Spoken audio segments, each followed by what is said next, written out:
Administrasi, bertemu dengan saya Jessica Audrey yang akan menyampaikan jadwal ibadah selama sepekan.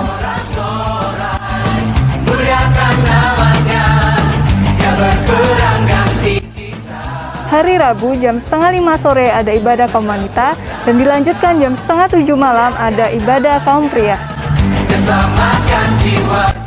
Hari Sabtu jam 10 pagi ada ibadah doa puasa dan sore harinya saya mengajak anak-anak muda untuk bergabung di ibadah pemuda remaja jam 4:30 sore dan jam 6 sore ada ibadah raya Ebenezer Ringenano.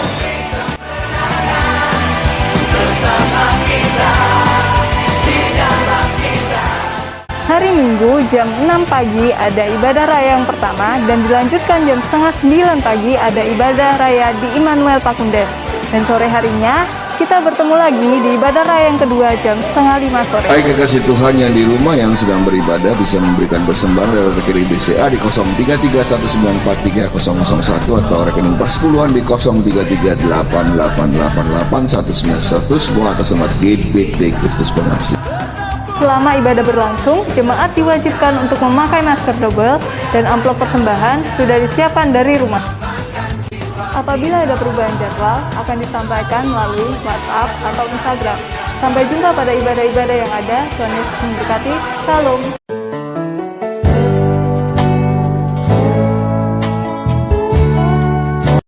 Shalom, selamat sore Bapak Ibu Saudara yang dikasihi oleh Tuhan. Sekali lagi shalom.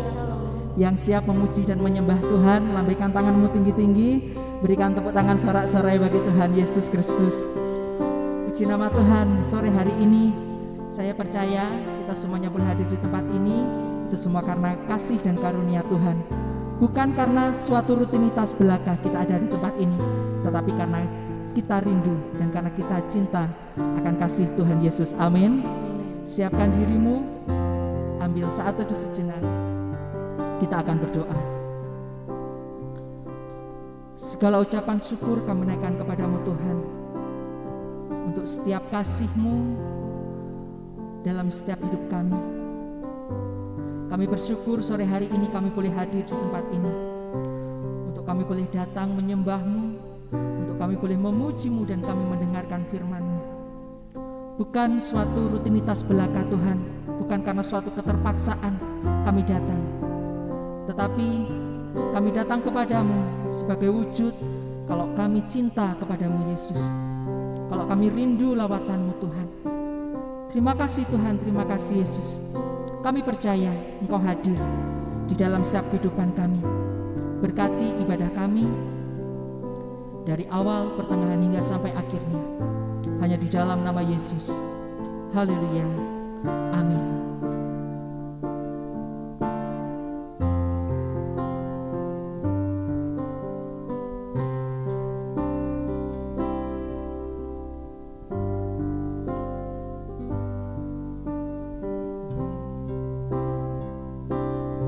Sebab Kau layak terima pujian, sebab Kau layak terima pujian, sebab Kau layak ku agungkan Yesus, Raja di atas segala. Sebab Kau layak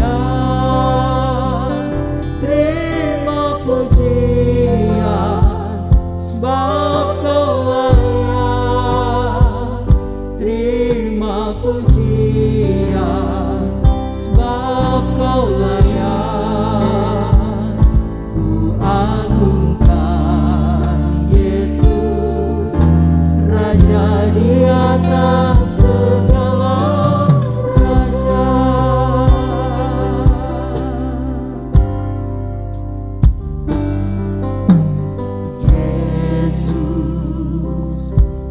Cinta Kau, ku tinggikan, ku agungkan. Aku kan memuji-Mu baik di dalam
pujian, sebab Kau layak ku agungkan.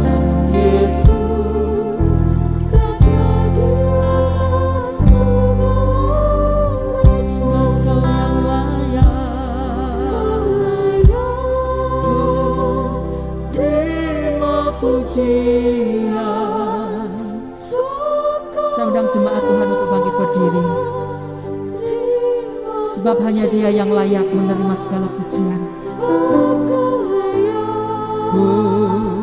Ku agungkan Yesus, Raja di atas segala raja, sebab Kau layak ku agungkan.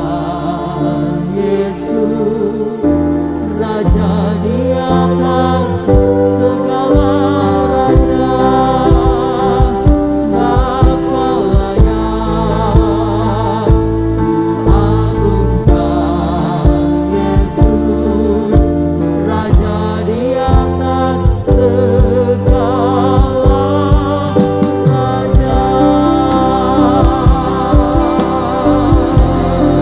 Sorak-sorai yang dahsyat bagi Tuhan Yesus, lebih dahsyat lagi bagi Tuhan Yesus selamat kita. Mari sembah.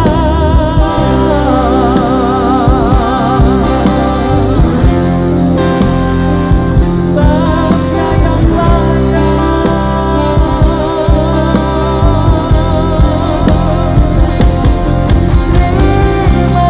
terima kasih Yesus.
Dalam setiap keadaan Tuhan, baik suka maupun duka, kami akan selalu memuji-Mu, kami akan selalu menyembah-Mu, karena hanya nama-Mu Tuhan yang layak kami sembah, kami tinggikan.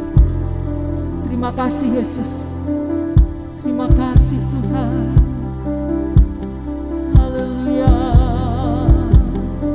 Sebab Kau layak terima pujian, sebab Kau layak terima pujian, sebab Kau layak ku agungkan.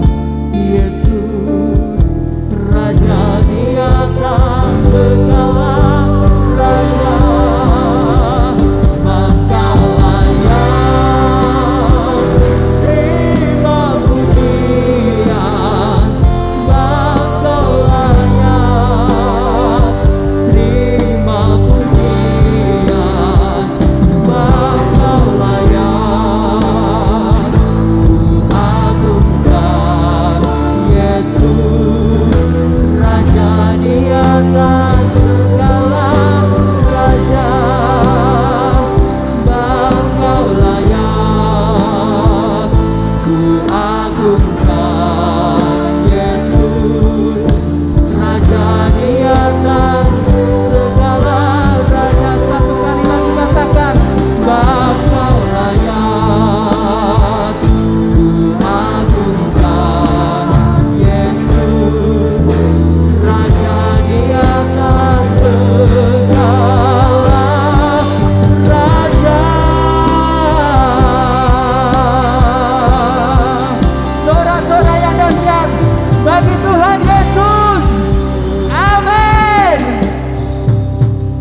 Haleluya. Shalom. Shalom. Semuanya penuh dengan sukacita. Amin. Amin. Coba toleh kiri kanan saudara, kasih salam, selamat sore. Selamat sore Tuhan Yesus beserta kita. Amin. Haleluya. Datang ke baitnya dengan hati yang penuh dengan ucapan syukur.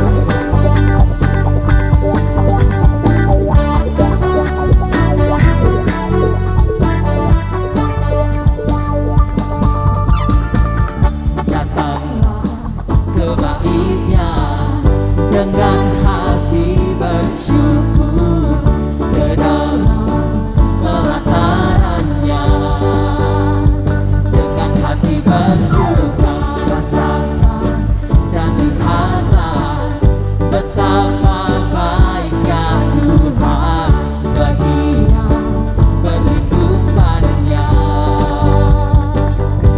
akan bersorak-sorai, akan bersorak-sorai. Bersyukurlah kepada Tuhan, sebab Ia baik, bahwasanya untuk selamanya kasih setianya. Bersyukurlah kepada Tuhan, sebab Ia baik, bahwasanya untuk selamanya kasih setianya. Kasih Tuhan setia sampai selama-lamanya. Amin.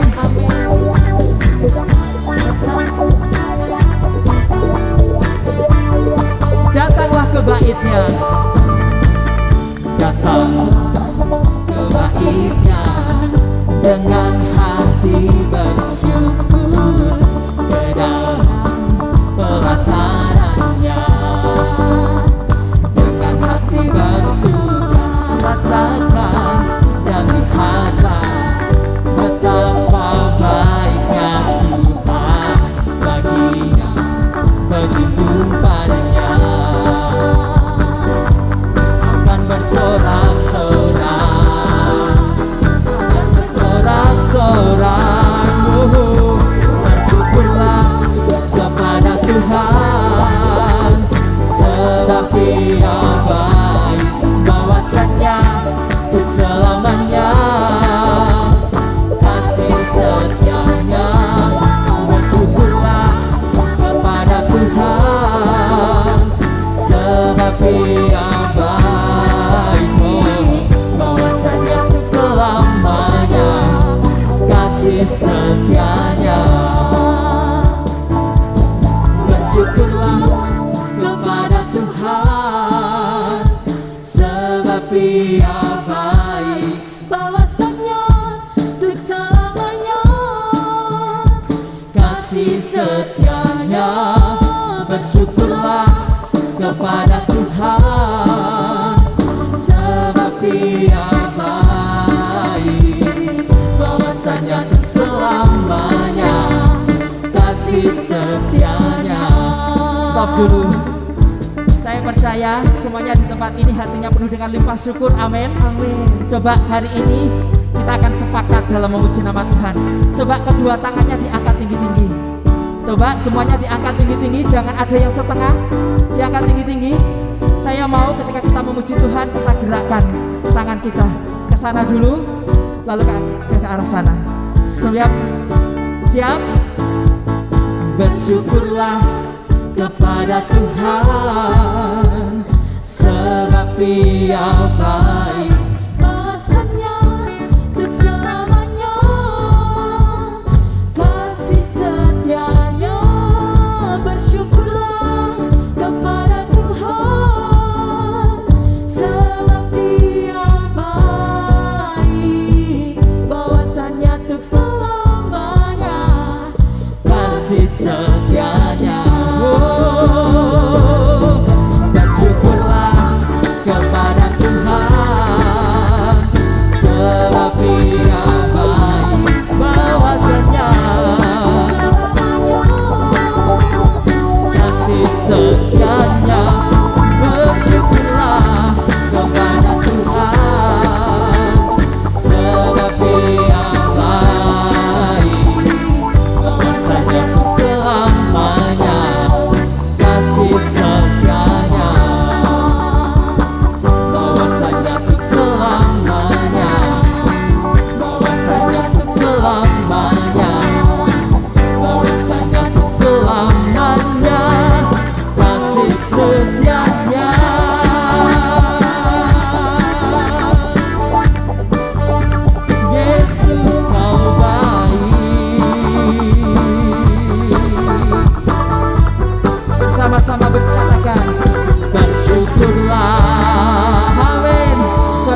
bagi Tuhan Yesus.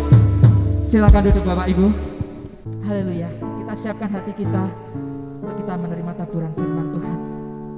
Sore ini saya ajak Bapak Ibu semuanya untuk kita lebih berkomitmen lagi di dalam mendengarkan firman Tuhan dan melakukan firman Tuhan dalam setiap kehidupan kita. Terima kasih Tuhan.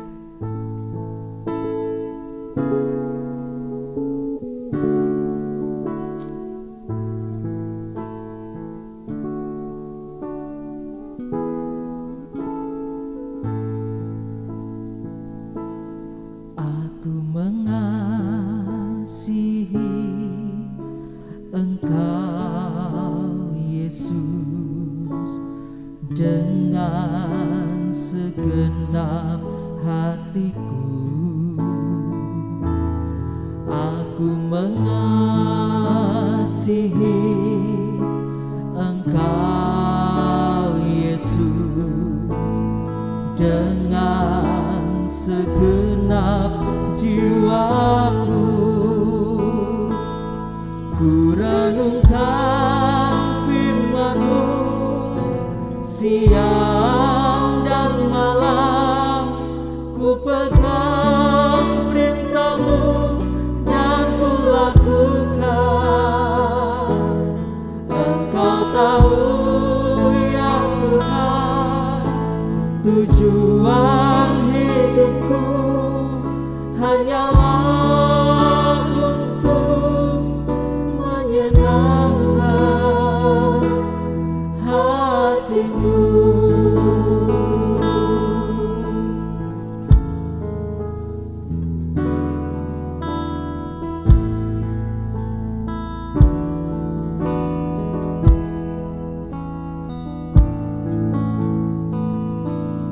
Aku mengasihi Engkau Yesus dengan segenap hatiku. Aku mengasihi Engkau Yesus dengan segenap jiwaku. Aku mengasihi Engkau Yesus dengan segenap hatiku. Aku mengasihi Engkau Yesus dengan segenap jiwaku. Ku renungkan firman-Mu siang dan malam, ku pegang perintah-Mu dan ku lakukan.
pujian ini pujian yang sudah sangat lama.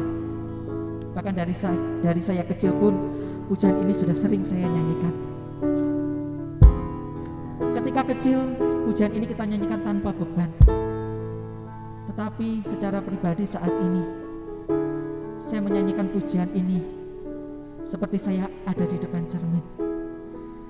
Apakah saya benar-benar melakukan apa yang pujian ini katakan? Sore hari ini, saya mengajak kita semuanya untuk kita berkomitmen lagi di hadapan Tuhan. Tuhan meminta kita untuk kita melakukan firman-Nya. Terima kasih Tuhan. Saudara yang siap dan saudara yang mau untuk mengambil komitmen merenungkan firman Tuhan siang dan malam dan melakukan firman itu, mari saya ajak saudara untuk bangkit berdiri sambil angkat tangan kita bersama-sama. Kita pujikan pujian ini.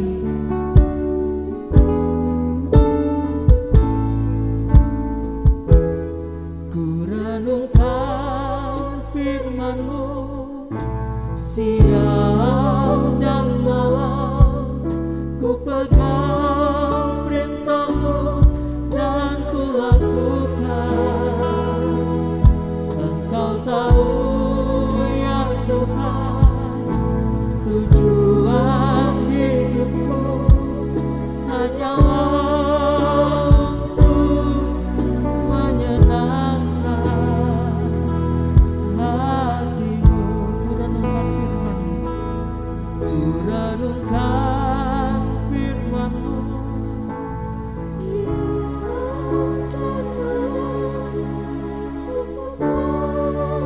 Inilah janji kami di hadapan-Mu Tuhan. Bukan hanya kami nyanyikan saja pujian ini, tetapi kami ingin melakukan dalam setiap kehidupan kami Tuhan. Kami ingin memuliakan nama-Mu Yesus, menyenangkan hati-Mu.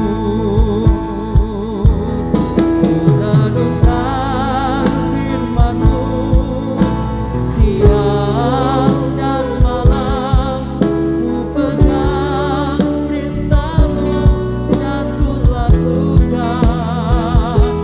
Engkau tahu ya Tuhan, tujuan hidupku hanyalah untuk menyenangkan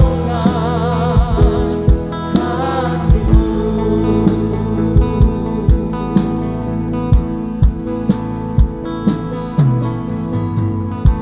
Allah Bapa kami yang taat dalam kerajaan surga yang mulia, kami tahu pada sore hari ini Engkau ada di tengah-tengah kami.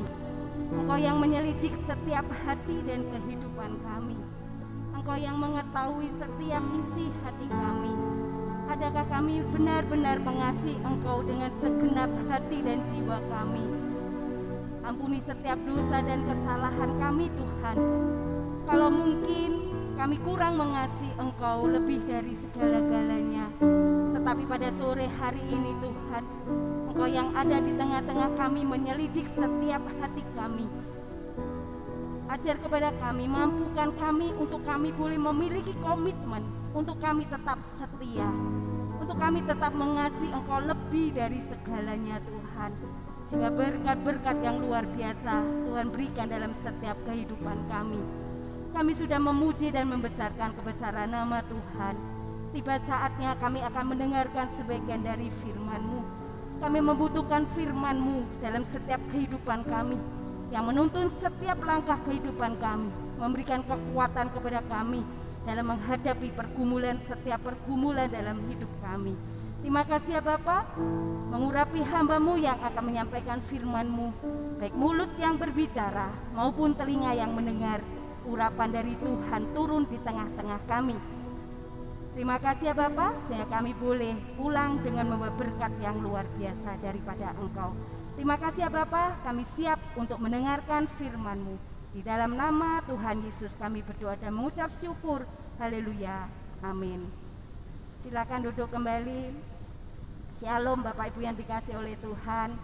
Puji nama Tuhan, kita boleh bertemu kembali di tempat ini, kita boleh bertatap muka kembali ya. Rasanya pelepas rindu karena sudah sekian lama kita ibadah di rumah.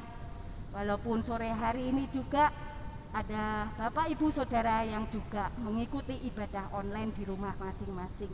Saya yakin dan percaya walaupun kita ibadah di rumah, asal kita tetap sungguh-sungguh kepada Tuhan, maka berkat-berkat akan melimpah dalam setiap kehidupan kita. Puji nama Tuhan. Bapak Ibu yang dikasih oleh Tuhan, bulan Agustus adalah bulan kemerdekaan bagi bangsa kita Indonesia tercinta. Ya, kemerdekaan yang diraih oleh bangsa kita Indonesia tidak lepas dari perjuangan yang luar biasa yang dilakukan oleh para pahlawan untuk mencapai kemerdekaan yang kita nikmati sore hari ini dan detik hari ini. Nah Bapak Ibu yang dikasih oleh Tuhan, awal kehidupan manusia di dunia ini sudah ada namanya perjuangan ya. Sudah ada namanya perjuangan. Dari janin sudah berjuang, di dalam rahim ibu dia sudah berjuang, sampai pada saatnya dia dilahirkan ada perjuangan. Setelah lahir ke dunia, perjuangan itu tidak berhenti, tetapi dia melanjutkan perjuangannya. Setelah dia lahir, dia harus makan dan minum susu, dia harus bertumbuh dan berkembang. Setelah itu dia harus belajar berjalan, belajar berbicara, belajar sekolah ya kan, sekolah belajar tulis, belajar baca. Kemudian dari tingkat TK, SD, SMP, perjuangan itu terus terjadi dalam setiap kehidupannya. Dari hari ke hari perjuangan itu tidak semakin ringan, tapi perjuangan itu semakin hari semakin dirasakan, semakin berat. Setelah dewasa, setelah sekolah, dia harus kuliah. Perjuangan terus berlanjut. Setelah kuliah dia rumah tangga. Nah, perjuangan semakin berat lagi karena dia harus mencukupi kebutuhan anggota keluarga. Sampai tua pun perjuangan itu tidak stop. Tapi sampai tua pun perjuangan itu tetap terjadi. Berjuang untuk sehat, berjuang untuk tetap mandiri supaya tidak merepotkan anak dan cucu. Nah, perjuangan itu baru selesai saat kita tutup mata dan kembali kepada Bapa di sorga. Perjuangan stop, berhenti. Nah Bapak Ibu yang dikasih oleh Tuhan, hidup adalah perjuangan. Sore hari ini kita akan berbicara tentang hidup adalah perjuangan. Tidak ada kesuksesan yang diraih tanpa perjuangan yang dilakukan. Tidak ada keberhasilan hidup tanpa peluh, keringat, dan tetesan air mata. Dalam setiap perjuangan yang kita lakukan, pastinya ada penderitaan di sana. Ada banyak tetesan air mata yang tercurah dalam setiap kehidupan kita untuk kita menjalani perjuangan, setiap perjuangan. Bapak Ibu yang dikasih oleh Tuhan, perjuangan juga membutuhkan komitmen. Tanpa komitmen kita putus di tengah jalan dan perjuangan itu selesai. Perjuangan membutuhkan komitmen, perjuangan membutuhkan kerja keras untuk menjalaninya.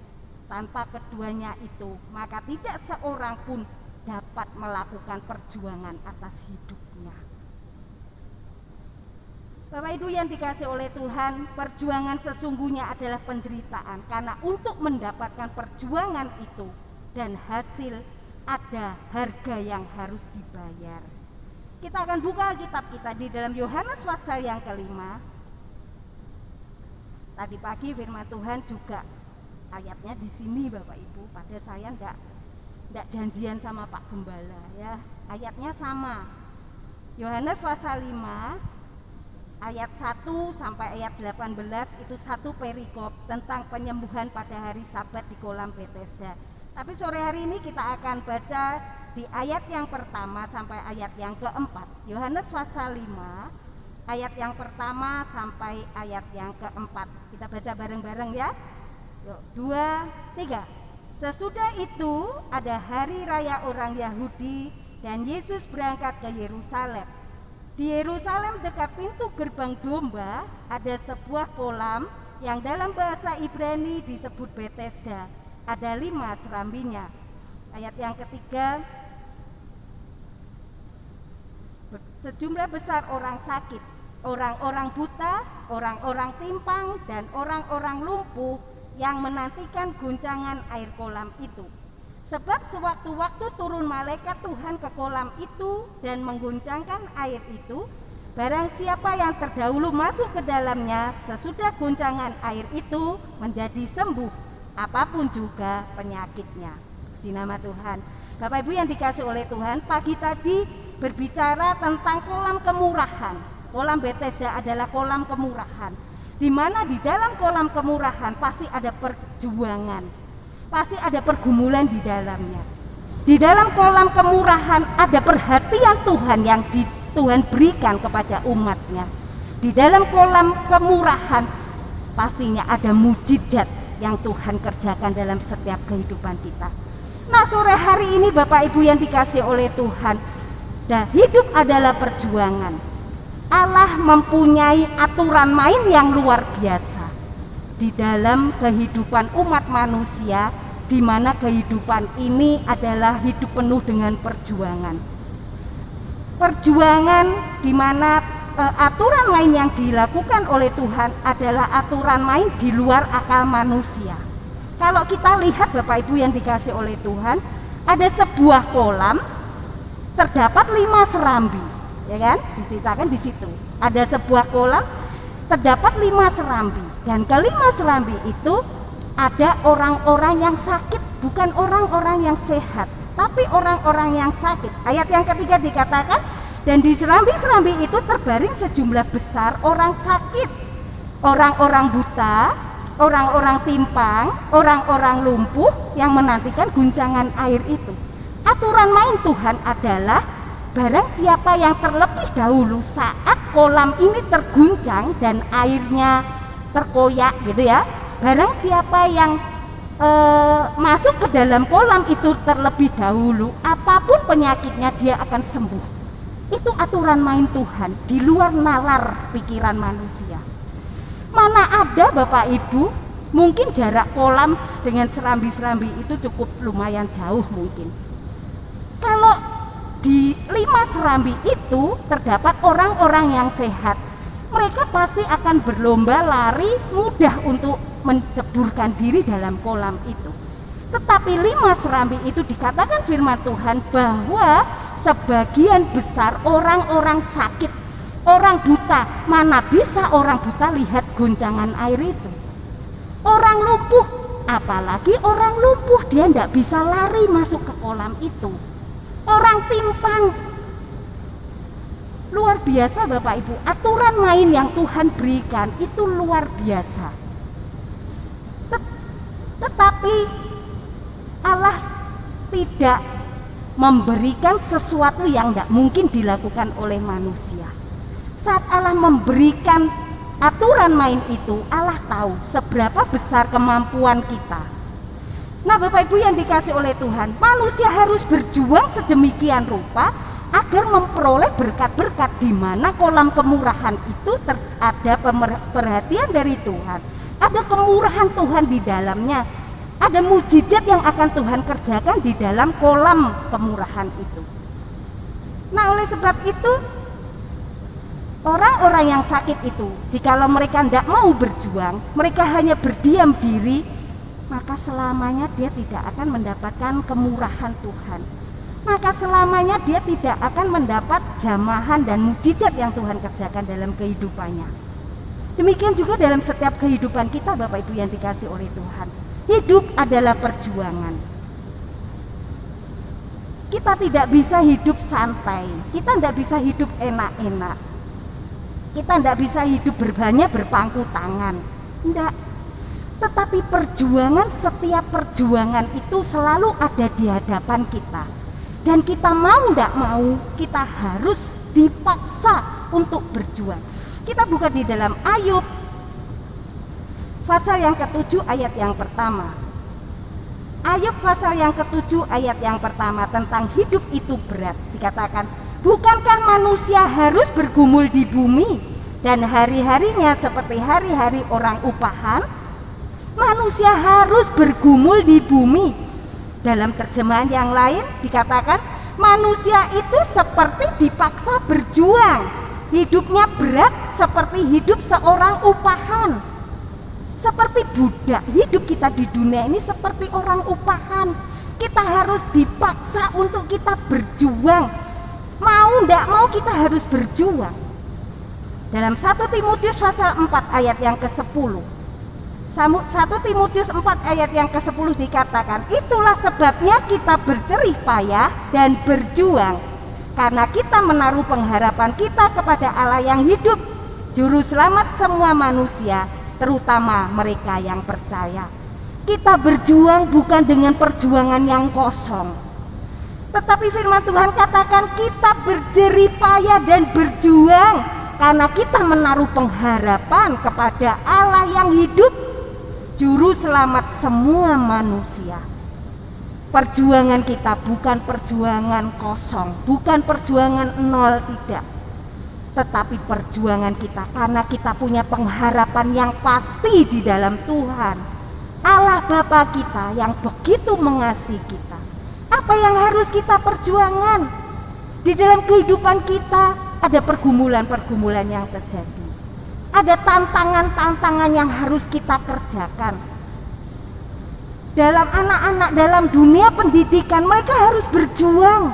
Apalagi sekarang sekolah online, ya, tidak tatap muka, susah untuk menerima.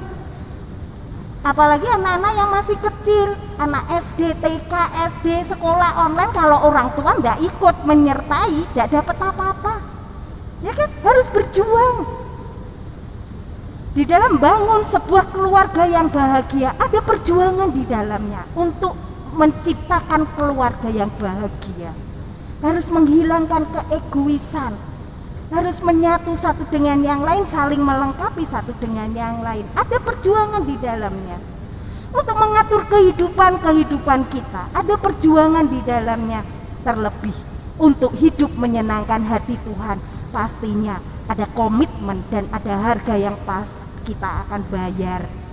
Ada perjuangan dan ada penderitaan di dalamnya. Nah, oleh sebab itu Bapak Ibu yang dikasihi oleh Tuhan, dalam menghadapi perjuangan, supaya kita menang dalam perjuangan itu, maka diperlukan sebuah strategi. Harus ada strateginya, ya. Nah, sore hari ini kita akan sama-sama belajar strategi apa yang harus kita lakukan untuk menang dalam perjuangan. Yang pertama kita harus tahu siapa kawan dan siapa lawan, ya. Kalau kita mau maju perang Bapak Ibu, kita harus tahu siapa kawan kita dan siapa lawan kita. Kita harus tahu seluk-beluk kelebihan dan kekurangan lawan kita. Strategi ini merupakan langkah awal untuk kita memenangkan peperangan, ya. Kita harus tahu seberapa besar kekuatan kita dan seberapa besar kekuatan musuh yang akan kita hadapi. Apa kelemahan kita dan apa juga kelemahan musuh yang akan kita hadapi. Nah Bapak Ibu, kawan kita pastinya Yesus, ya kan? Dalam 1 Korintus dikatakan bahwa kita adalah kawan sekerja daripada Allah. Kawan kita adalah Kristus. Di dalam Rum pasal 8 ayat yang ke-31, Rum 8 ayat 31 dikatakan, sebab itu apakah yang akan kita katakan tentang semuanya itu? Jika Allah di pihak kita, siapakah yang akan melawan kita? Kalau kita adalah mitra kerja daripada Allah dan kita kawan daripada Allah, maka firman Tuhan katakan tidak ada yang dapat melawan kita. Amin. Tidak ada yang dapat melawan kita. Kalau Allah di pihak kita, tidak ada yang dapat melawan kita. Nah, bagaimana supaya Allah ada di pihak kita? Kita harus mengenal Dia dengan sungguh-sungguh. Kita harus mengenal Dia dengan cara yang benar. Dalam Efesus pasal yang pertama ayat yang ke-17. Efesus pasal pertama ayat yang ke-17 dikatakan, dan meminta kepada Allah Tuhan kita Yesus Kristus, yaitu Bapa yang mulia itu, supaya Ia memberikan kepadamu roh hikmat dan wahyu untuk mengenal Dia dengan benar. Dengan hikmat kita sendiri kita tidak mampu untuk mengenal Dia dengan cara yang benar. Tetapi Roh Kudus yang ada di dalam setiap hati dan kehidupan kita, saat kita mohon, saat kita minta hikmat, maka Roh Kudus akan memberikan hikmat kepada kita untuk kita boleh mengerti dan mengenal Dia dengan cara yang benar, bukan cara yang salah, tapi dengan cara yang benar. Dengan melalui apa? Dengan kesetiaan kita beribadah kepada Tuhan, maka kita akan mengenal Dia dengan cara yang benar. Dengan apa? Dengan kita setiap berdoa, membaca firman Tuhan dan merenungkan firman itu siang dan malam. Maka hikmat Tuhan akan turun ke atas kita, dan kita akan mengerti dan mengenal Dia dengan cara yang benar. Nah, Bapak Ibu yang dikasih oleh Tuhan, mengenal Tuhan dengan cara yang benar hanya dapat tercapai ketika kita sering membangun hubungan pribadi dengan Tuhan. Maka kita dapat mengenal Dia dengan cara yang benar. Kalau kita tidak menjalin hubungan sahabat karib, kita tidak akan tahu, ya kan Bapak Ibu ya.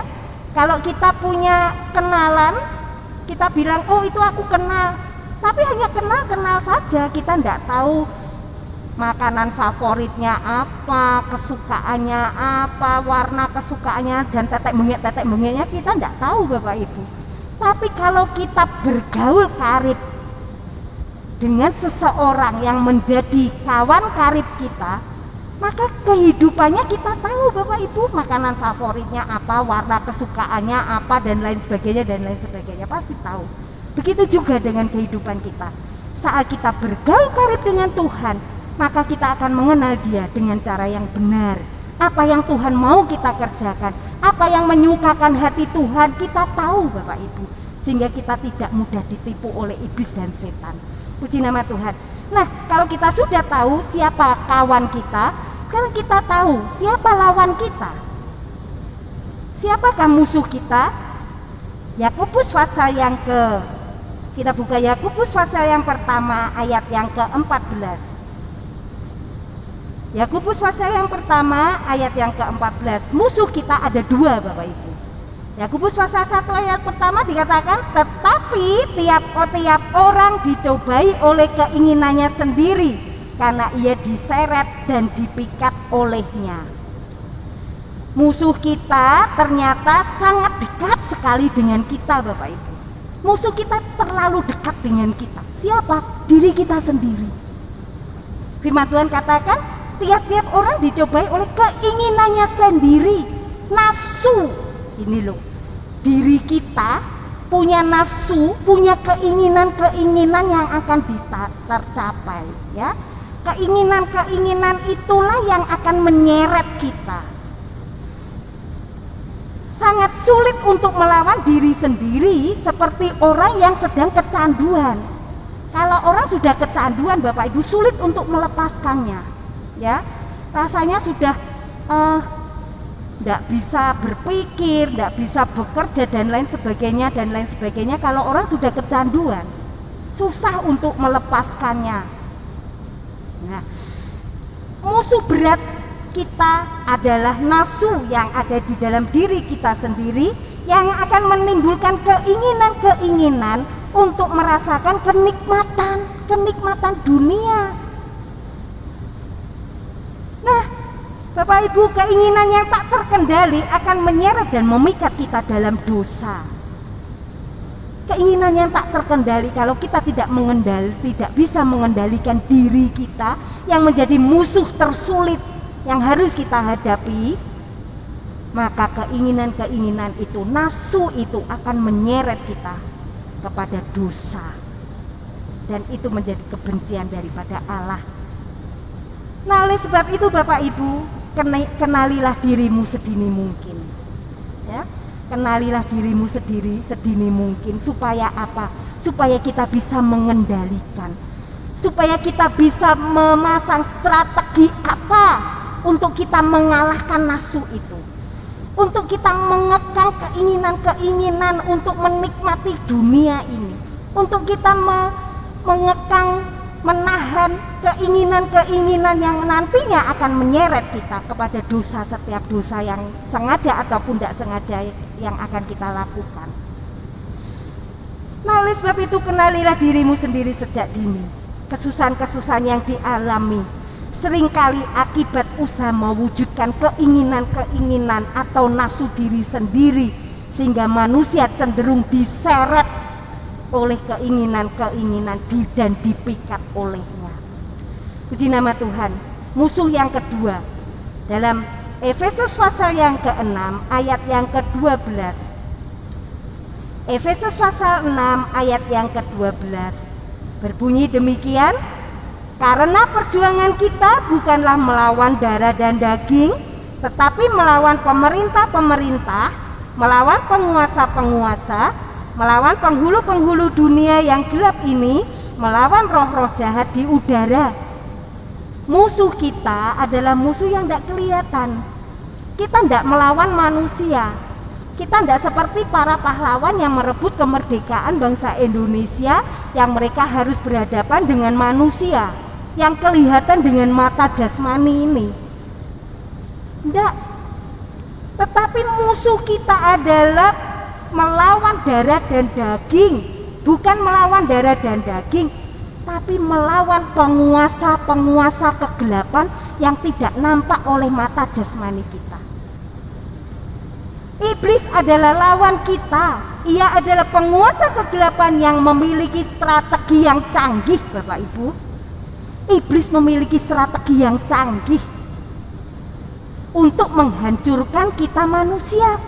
Oleh sebab itu kita harus tahu strategi apa yang harus kita lakukan untuk mengalahkan musuh yang juga memiliki strategi yang canggih.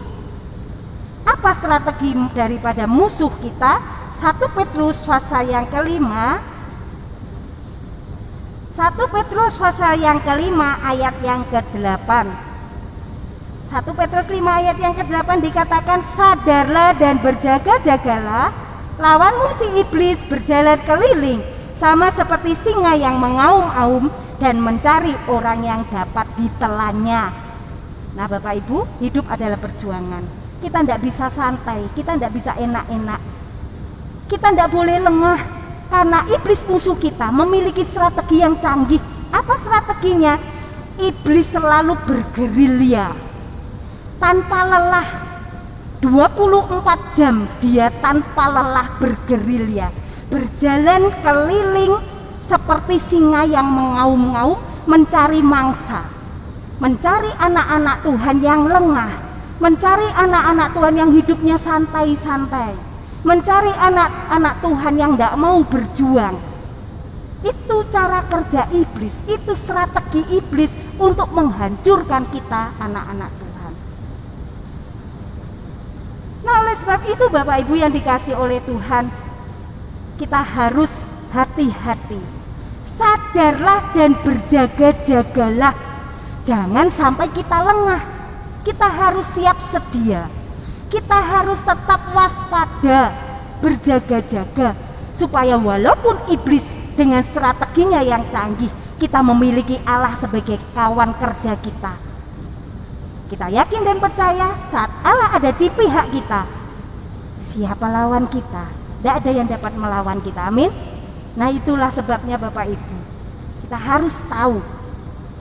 Nah, kita kembali dalam Efesus pasal 6 ayat yang ke-12. Penguasa-penguasa kegelapan. Firman Tuhan katakan bahwa melawan pemerintah dunia yang gelap, yaitu iblis yang memiliki jaringan dan lembaga pemerintahan yang sangat kuat dan pandai untuk menghancurkan komunitas anak Tuhan. Ternyata iblis punya lembaga, Bapak Ibu, ya. Pemerintah kan punya lembaga, iblis pun juga punya lembaga. Untuk apa? Untuk bersekutu, bersatu, untuk menghancurkan komunitas anak-anak Tuhan. Nah, penguasa-penguasa dunia yang gelap, iblis juga yang menyiksa manusia dan mengintimidasi, bahkan menggugat manusia di hadapan Allah dengan tuduhan-tuduhan. Ya kan? Saat kita lengah, iblis bisa loh mengintimidasi kita. Iblis bisa loh menggugat kita di hadapan Tuhan. Itu loh Tuhan, kelihatan anakmu tidak setia loh Tuhan. Kelihatan Tuhan, waktunya ibadah lo dolanan HP. Ya kan? Loh Tuhan, kelihatan waktunya ibadah malah dolan Tuhan. Loh Tuhan, nah iblis bisa mengintimidasi kita. Iblis bisa menggugat kita di hadapan Allah Bapak Ibu kalau kita tidak mau berjuang. Penguasa-penguasa dunia yang gelap akan menggugat kita. Penguasa dunia yang gelap akan mendatangkan sakit penyakit. Hari-hari ini Bapak Ibu, kita berjuang melawan virus yang tidak kelihatan dengan mata, sehingga kita harus pakai masker, ya kan? Tidak cuma satu, tapi maskernya harus double. Ya, kita harus tetap protokol kesehatan. Kita harus tetap cuci tangan. Kita tahu strategi untuk mengalahkan virus itu, sehingga kita harus pakai masker, kita harus sering-sering cuci tangan, kita harus itu pakai hand sanitizer dan lain sebagainya. Kita harus berjuang untuk melawan virus itu. Jangan bergerumbul, ya kan? Jangan menghindari kerumunan dan lain sebagainya. Karena kita tahu kelemahan virus itu seperti apa, dan kita harus melakukan strategi itu untuk kita mengalahkan virus itu. Iblis penguasa dunia akan menyebarluaskan sakit penyakit. Kita harus tahu strateginya sehingga kita dapat menghancurkan strategi daripada iblis dan setan itu. Bukan kita yang dihancurkan, tetapi kitalah yang akan menghancurkan strategi daripada penguasa-penguasa dunia yang gelap itu. Kemudian dikatakan penghulu-penghulu dunia yang gelap ini melawan roh-roh jahat di udara. Iblis juga berkuasa untuk menghambat pemberitaan Injil, sehingga Injil Kristus tidak dapat disebarluaskan karena iblis menghambat. Nah, oleh sebab itu Bapak Ibu yang dikasih oleh Tuhan, di dalam Kolose pasal 2 ayat yang ke-8, Kolose pasal 2 ayat yang ke-8 dikatakan, sadarlah dan berjaga-jagalah. Kolose pasal 2 ayat yang ke-8 dikatakan, hati-hatilah supaya jangan ada yang menawan kamu dengan filsafatnya yang kosong dan palsu, menurut ajaran turun-temurun dan roh-roh dunia, tetapi tidak menurut Kristus. Jangan sampai kita ditipu oleh iblis dan setan Bapak Ibu. Iblis dan setan selalu menggunakan trik-triknya, selalu menggunakan strateginya, seolah-olah kita melihat bahwa itu benar, tetapi sejujurnya itu adalah salah. Kalau kita tidak mengenal siapa lawan kita dengan cara yang benar, maka mudah sekali iblis dan setan akan menghancurkan kita. Dia akan menawan kita dengan ajaran-ajaran turun-temurun, ajaran-ajaran palsu, dan roh-roh dunia yang tidak menurut Kristus, yang berlawanan dengan Kristus. Nah, oleh sebab itu Bapak Ibu yang dikasih oleh Tuhan, kita tahu siapa lawan kita. Begitu dahsyatnya dan canggihnya strategi yang dia kerjakan untuk menghancurkan kita sebagai anak-anak Tuhan. Kita harus berjuang untuk melawan strategi daripada iblis dan setan, sehingga kita boleh memenangkan perjuangan itu. Nah, ini membuktikan bahwa hidup adalah perjuangan. Jadi jangan kita menjadi orang Kristen yang santai, ya kan? Jangan menjadi orang Kristen yang santai. Jangan menjadi orang Kristen yang ogah-ogahan. Apalagi hari-hari ini Bapak Ibu yang dikasih oleh Tuhan, sudah sekian lama kita melakukan ibadah online, ya, tanpa tatap muka. Mungkin Bapak Ibu, mungkin saya tidak menghakimi, mungkin kita sudah terlalu enak mengikuti ibadah dengan online, karena ibadah online enak, bisa disambi, ya kan? Bisa, kita ndak harus pakai jas, ya, ndak harus pakai sepatu. Kita pakai kaos oblong pun juga bisa karena ndak ada yang lihat, ya kan? Kita sambil setrika, kita sambil korah-korah mungkin, kita sambil disambi Bapak Ibu, disambi. Tidak dengan sungguh-sungguh seperti kita ibadah tatap muka di rumah Tuhan, untuk kita sungguh-sungguh beribadah mendengarkan firman Tuhan dengan menyiapkan hati dan kehidupan untuk diisi. Tetapi sudah enak untuk ibadah online karena bisa disambi. Iblis dan setan bisa memakai semua cara itu untuk menjerumuskan kita Bapak Ibu. Oleh sebab itu hati-hati, tetap waspada, walaupun gereja tutup, ya kan, untuk kesehatan kita bersama, untuk kepentingan kita bersama. Gereja tutup dan kita ibadah online di rumah masing-masing. Tetapi biarlah kita membawa diri kita ini tetap sungguh-sungguh, sediakan waktu sungguh-sungguh untuk beribadah kepada Tuhan. Amin. Sehingga iblis dan setan tidak bisa mengintimidasi kita, sehingga iblis dan setan tidak bisa membohongi kita dengan ajaran-ajaran yang sesat, dengan ajaran-ajaran yang palsu, yang kelihatannya benar tapi salah. Tetapi biarlah kita tetap memiliki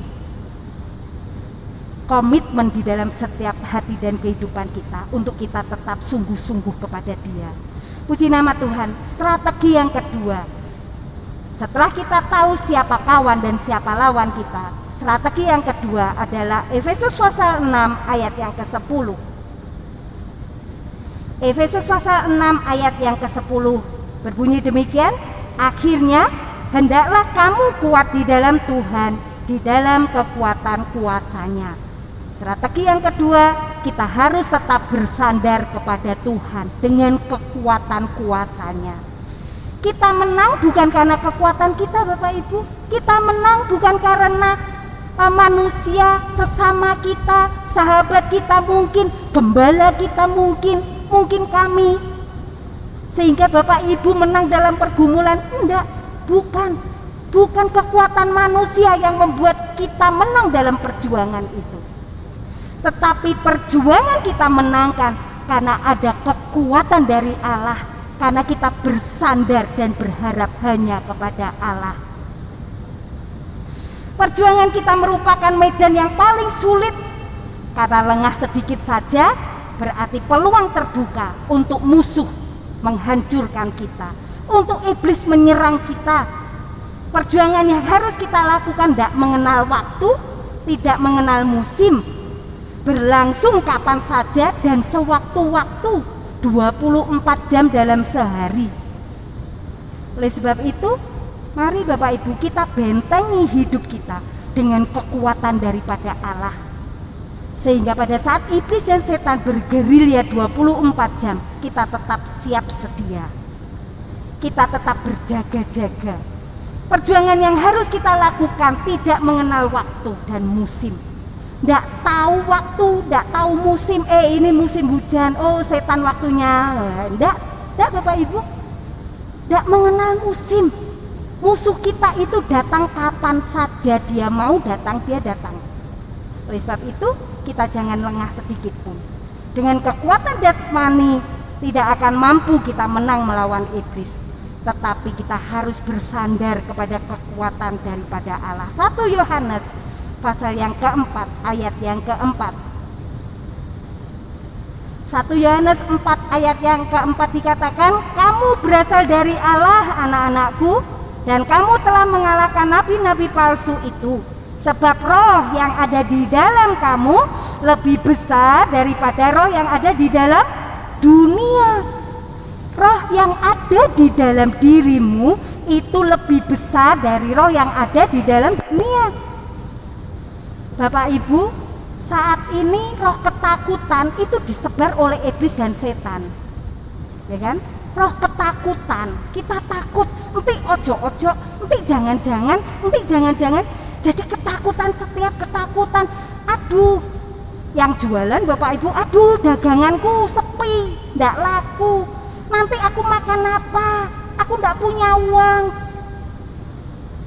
Dan banyak sekali perjuangan-perjuangan yang harus kita lakukan di saat-saat pandemi saat ini. Dan iblis dan setan menunggangi situasi seperti ini dengan ketakutan-ketakutan, kekhawatiran-kekhawatiran yang disebarluaskan. Mungkin hari-hari kemarin kita takut Bapak Ibu, kita tidak punya pengharapan, kita lupa bahwa roh yang ada di dalam hidup kita lebih besar dari roh yang ada di dunia ini. Kita lupa Bapak Ibu. Kalau sudah namanya takut,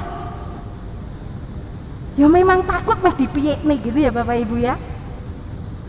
Kalau sudah takut, untuk menghilangkan ketakutan itu tidak segampang kita ngomong Bapak Ibu, tidak segampang kita ngomong. Saya pernah mengalami di rumah Shalom Bapak Ibu. Nggak tahu ada ketakutan yang mencekam, takut setengah mati Bapak Ibu. Waktu itu ada radio Shalom, ya kan? Saya percaya bahwa iblis dan setan kalau dengar suara firman Tuhan pasti kepanasan kan gitu ya. Kakean lihat sinetron. Kebanyakan lihat sinetron. Saya yakin dan percaya radio Shalom tak buanter nih, tak keras nih Bapak Ibu volumenya.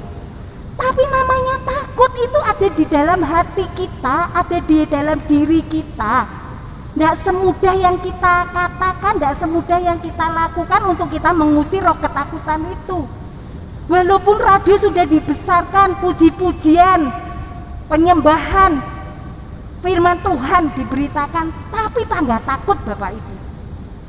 Sampai satu saat saya disadarkan oleh seseorang, dia katakan bahwa roh yang ada di dalam diri, roh yang ada di dalam diri kita itu lebih besar dari roh yang ada di dunia ini. Saya rasanya kayak kesambar beledek Bapak Ibu, kayak ketampar.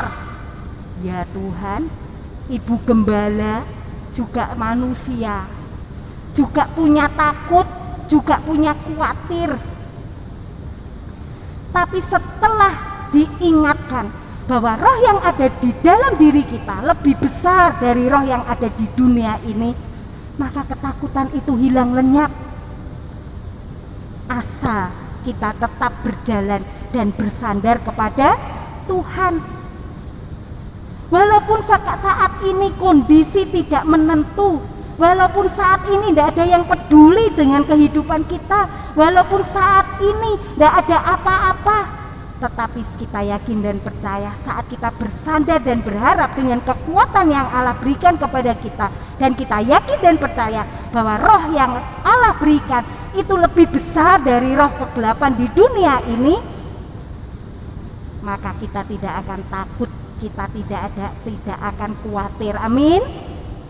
Walaupun di sana mati, di sini mati, kena virus corona, kita tidak perlu takut Bapak Ibu. Karena apa? Karena kita tahu bahwa kematian anak-anak Tuhan itu adalah awal dari kebahagiaan. Amin. Kalau memang kita sudah selesai, tugas kita sudah selesai, tidak usah pakai corona Bapak Ibu, kita harus pulang ke rumah Bapak, ya kan? Penyakit hanya cuma jalannya, cuma alat yang Tuhan pakai. Kalau memang harus pulang, kita pulang. Nah, oleh sebab itu Bapak Ibu, dalam perjuangan yang kita lakukan, kita harus tetap bersandar dengan kekuatan kuasa Allah yang lebih besar daripada Tuhan.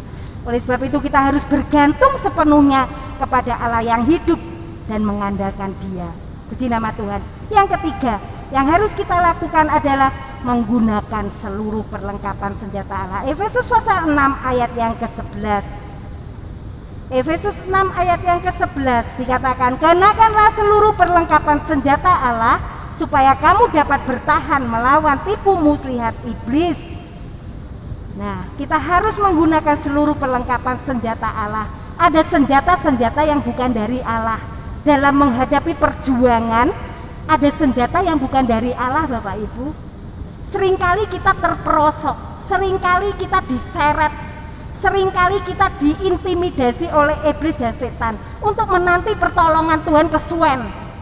Akhirnya kita tidak memakai perlengkapan senjata Allah, tapi kita memakai perlengkapan senjata manusia, dan itu akhirnya salah kaprah Bapak Ibu, dan membuat kita menyesal. Apa senjata manusia?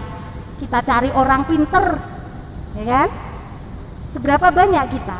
Tidak ada ya, jemaat GBT Kristus Pengasih hebat ya, karena memiliki Allah yang luar biasa. Tidak mencari senjata di luar senjata Allah ya. Senjata di luar Allah, cari orang pinter, cari dukun untuk menjawab pergumulannya, untuk menjawab perjuangannya, sehingga perjuangannya selesai. Cari orang pinter, menyendiri, bertapa, itu bukan senjata, perlengkapan senjata Allah, tidak. Tetapi perlengkapan senjata Allah, Rasul Paulus menggambarkan dengan perlengkapan senjata tentara Romawi. Apa itu? Ayat yang ke-14, ayat yang ke-14 dikatakan, jadi berdirilah tegap, berikat pinggangkan kebenaran, dan berbaju sirahkan keadilan. Kakimu berkasutkan kerelaan untuk memberitakan Injil damai sejahtera. Dalam segala keadaan pergunakanlah perisai iman, sebab dengan perisai itu kamu akan dapat memadamkan semua panah api dari si jahat. Dan terimalah ketopong keselamatan dan pedang roh, yaitu firman Allah. Ada 7 senjata yang Tuhan berikan kepada kita. Yang pertama adalah ikat pinggang kebenaran, ayat yang ke-14. Kebenaran pikiran, kebenaran hati, kita berlaku jujur, tulus, dan tidak munafik, Bapak Ibu ya, dan tidak munafik. Kemudian berbaju sirah keadilan, kebenaran kehidupan, melakukan keadilan untuk menjadi saksi Kristus.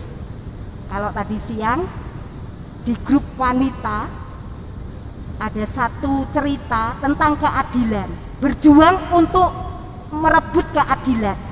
Apa? Nawar, Bapak Ibu. Ibu-ibu itu biasanya mak-mak seperti gitu ya, apalagi kondisi seperti ini, uangnya cuma sedikit. Kalau beli sayur, beli apa, ditawar, berjuang untuk menawar. Aku harus menang, aku harus sampai tak tawar sampai dapat barang itu, ya kan? Tapi kita ndak adil Bapak Ibu, kita ndak mikir waktu kita beli sayur, kita ndak mikir petani menanam sayur, dipupuk, kemudian disiram, dipelihara, dirawat sehingga panen kita beli, tapi masih ditawar Bapak Ibu. Itu biasanya mak-mak seperti itu. Tadi pengakuan Bapak Ibu di grup wanita, pengakuan banyak mak-mak yang melakukan, termasuk saya kadang-kadang Bapak Ibu. Ya, bertobatlah gitu ya. Guyonan seperti itu keadilan, bukan keadilan yang Tuhan mau, tetapi keadilan yang dapat menjadikan kita sebagai saksi Kristus. Nah, menciptakan kerukunan, bukan perpecahan. Kemudian kasut kerelaan, rela untuk memberitakan Injil damai sejahtera. Ada kesiapan untuk memberitakan Injil yang terlebih dahulu menghidupi kehidupan kita. Saat kita memberitakan Injil, biarlah Injil itu hidup di dalam kehidupan kita, sehingga jejak-jejak langkah kaki kita meninggalkan jejak-jejak Kristus, sehingga kehadiran kita dirasakan luar biasa oleh orang-orang yang ada di sekitar kita, karena Injil itu ada di dalam setiap hati dan kehidupan kita. Puji nama Tuhan. Perisai iman, percaya kepada janji-janji Allah tanpa ragu, tidak bimbang, tetapi yakin dan percaya. Walaupun di depan mata mustahil, tetapi saat kita memiliki iman yang kuat, percaya kepada janji-janji Allah, maka mujizat itu pasti akan terjadi dalam hidup kita tepat pada waktunya. Iman ditempatkan sebagai perisai yang mampu untuk melawan serangan iblis dan setan. Puji nama Tuhan. Senjata yang kelima, ketopong keselamatan. Kita yakin dan percaya bahwa keselamatan sudah Tuhan sediakan dalam setiap kehidupan kita. Dengan menerima keselamatan dalam Kristus, melupakan modal awal yang berharga untuk kita menang terhadap kuasa iblis dan setan. Amin. Karena kita telah diselamatkan, kita berjalan bersama dengan Kristus, kita menggunakan perlengkapan senjata Allah, maka kita tidak akan mudah dikalahkan oleh iblis dan setan. Puji nama Tuhan. Senjata keenam, pedang roh, satu-satunya senjata yang kita pakai untuk bertahan dan untuk menyerang. Pedang roh adalah firman Tuhan yang mempertajam, yang menghidupi kehidupan kita oleh Roh Kudus yang ada dalam hidup kita. Kalau firman Tuhan itu hidup dan tinggal diam di dalam hati dan kehidupan kita, maka saya yakin dan percaya kita menjadi pejuang-pejuang yang meraih kemenangan, bahkan lebih dari pemenang yang Tuhan janjikan kepada kita pribadi, setiap pribadi. Senjata yang ketujuh adalah doa dan penyembahan. Kita tingkatkan doa dan penyembahan. Saat-saat ini Tuhan sediakan waktu yang banyak untuk kita berdoa dan menyembah kepada Dia, yang merupakan senjata untuk melawan iblis dan setan. Nah, oleh sebab itu Bapak Ibu yang dikasihi oleh Tuhan, manusia harus berjuang sedemikian rupa untuk memperoleh berkat yang sudah disediakan Tuhan bagi kita. Tuhan sudah menyediakan berkat kepada kita, tetapi untuk mendapatkan berkat itu kita harus berjuang untuk meraihnya, untuk mendapatkannya. Jikalau kita hanya berdiam diri dan kita tidak pernah mencoba untuk berjuang, maka seumur hidup kita tidak akan mengalami Tuhan, dan kita tidak akan mengalami mujizat-mujizat yang Tuhan kerjakan dalam setiap kehidupan kita. Memang kita ada terbatas, hidup kita seperti debu. Sebentar kelihatan seperti uap, sebentar kelihatan, sebentar hilang. Keterbatasan kita adalah manusia yang sangat terbatas. Kita tidak bisa berbuat apa-apa Bapak Ibu. Debu, mana bisa debu berbuat sesuatu. Tetapi ingat Bapak Ibu, debu itu bisa melukai mata kita. Kalau kita sudah kena debu, kita bisa nabrak, ya kan? Hanya karena debu bisa mencelakai kita, ya. Walaupun kita debu, tetapi saat kita bersandar dengan kekuatan Allah yang Tuhan berikan, maka iblis dan setan pasti dapat kita kalahkan. Oleh sebab itu, mari Bapak Ibu, bukan lagi kita ngomong bahwa aku terbatas, memang ini nasibku, memang ini takdirku. Tuhan tidak pernah menakdirkan kita pribadi yang kalah, tetapi Tuhan menyediakan kemenangan, setiap kemenangan dalam setiap kehidupan kita. Nah, Bapak Ibu yang dikasihi oleh Tuhan, semakin kita merasakan perjuangan hidup, semakin dekat pula penemuan kita akan makna kehidupan yang sesungguhnya. Walaupun kita terbatas, tetaplah berjuang agar kuasanya nyata dalam setiap kehidupan kita. Puji nama Tuhan. Ayat yang terakhir, Mazmur pasal yang ke-37 ayat yang ke-5. Kita akan sama-sama membacanya. Mazmur pasal yang ke-37 ayat yang ke-5. Sudah ada di situ ya. 2, 3. Serahkanlah hidupmu kepada Tuhan dan percayalah kepadanya, dan Ia akan bertindak. Tutup Alkitab kita. Biarlah firman Tuhan sore hari ini memberkati kita semuanya.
ajar kepada kami Tuhan, untuk kami boleh melakukan firman-Mu dalam hati dan kehidupan kami, dalam menjalani kehidupan yang penuh dengan perjuangan.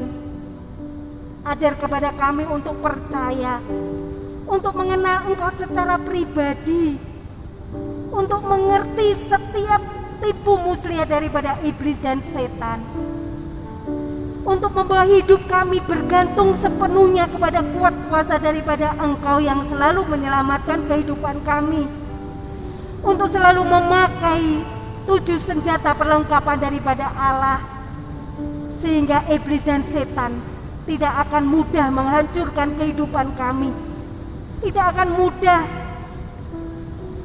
menyia-nyiakan perjuangan kami Tuhan. Kami yakin dan percaya Tuhan, saat kami berjalan bersama dengan Engkau, Engkau tidak pernah meninggalkan kami sendiri. Kekuatan-Mu ada bersama dengan kami.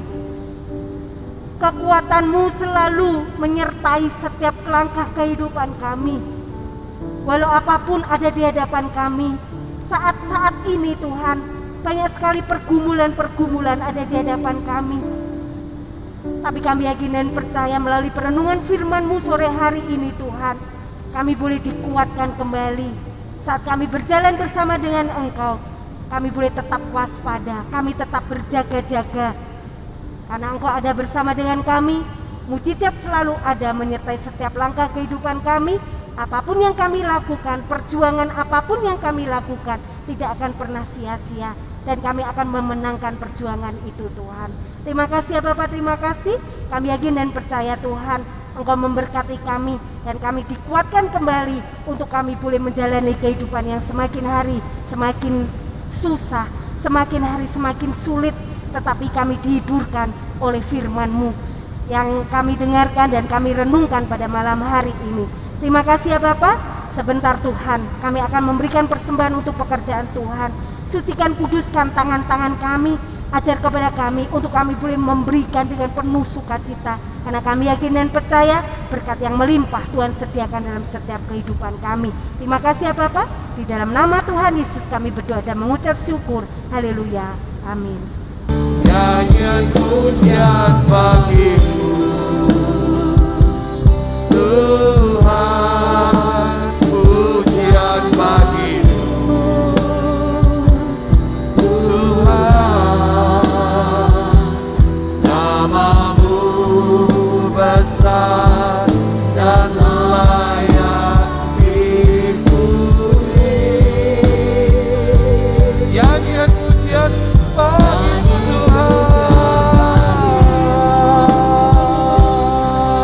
Tuhan, pujian bagi-Mu Tuhan, nama-Mu besar dan layak dipuji. Nama-Mu besar, nama-Mu besar dan layak dipuji.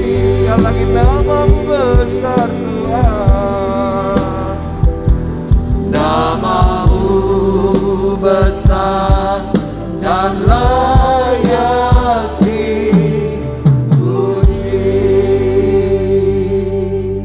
Betapa bahagianya kami Tuhan punya Allah yang hebat dan besar seperti Engkau.